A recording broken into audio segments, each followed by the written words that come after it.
ഇന്നത്തെ എപ്പിസോഡിൽ ഒരു ദുഃഖകരമായ വാർത്തയാണ് എനിക്ക് നിങ്ങളുമായിട്ട് പങ്കുവയ്ക്കാനുള്ളത്. പോർച്ചുഗൽ ലിവർപൂൾ പ്ലെയറായ ടിയാഗോ ജോട്ട എന്ന 28-കാരൻ സ്പെയിനിൽ വെച്ചൊരു കാർ അപകടത്തിൽ മരണപ്പെട്ടു എന്നുള്ള ഒരു ദുഃഖകരമായ വാർത്ത. അദ്ദേഹവും അദ്ദേഹത്തിൻ്റെ അനുജൻ ആൻഡ്രയും സഞ്ചരിച്ചിട്ട വാഹനം അപകടത്തിൽപ്പെടുകയും അദ്ദേഹം മരണപ്പെട്ടു എന്നുള്ള വാർത്തയാണ് ഇപ്പോൾ വന്നുകൊണ്ടിരിക്കുന്നത്.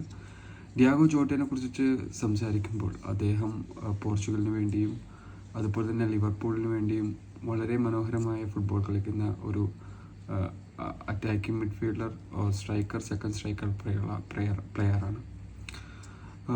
അദ്ദേഹത്തിന് കഴിഞ്ഞ സീസണിൽ പ്രീമിയർ ലീഗിൽ അദ്ദേഹത്തിന് കഴിവിനൊത്ത് ഉയരാൻ സാധിച്ചില്ല. അതിൻ്റെ കാരണം പരിക്കായിരുന്നു. അല്ലാത്ത പക്ഷം അദ്ദേഹം കൊണ്ടുവരുന്ന ഡിഫറൻസ് ആ ഒരു ഗെയിമിൽ അല്ലെങ്കിൽ ആ ഒരു മൈതാനത്ത് കൊണ്ടുവരുന്ന ആ ഒരു ഡിഫറൻസ് വളരെ വലുതാണ്. അദ്ദേഹത്തിൻ്റെ അഭാവം എത്രത്തോളം വലുതാണെന്ന് ക്രിസ്ത്യാനോ റൊണാൾഡോയുടെ പോസ്റ്റ് പോലും നമുക്ക് മനസ്സിലാവും. വളരെ അടുത്ത് കഴിഞ്ഞ മാസമാണ് അദ്ദേഹത്തിൻ്റെ കല്യാണവും കാര്യം കഴിഞ്ഞത്. 3 കുട്ടികളുണ്ട്. അപ്പോൾ ഈ ഒരു അവസരത്തിൽ അദ്ദേഹത്തിൻ്റെ വിരാമത്തിൽ, അദ്ദേഹത്തിൻ്റെ നിര്യാണത്തിൽ അദ്ദേഹത്തിൻ്റെ കുടുംബത്തിൻ്റെ സംഘത്തോടൊപ്പം നമുക്കും അനുശോചനം അറിയിക്കാം. നന്ദി.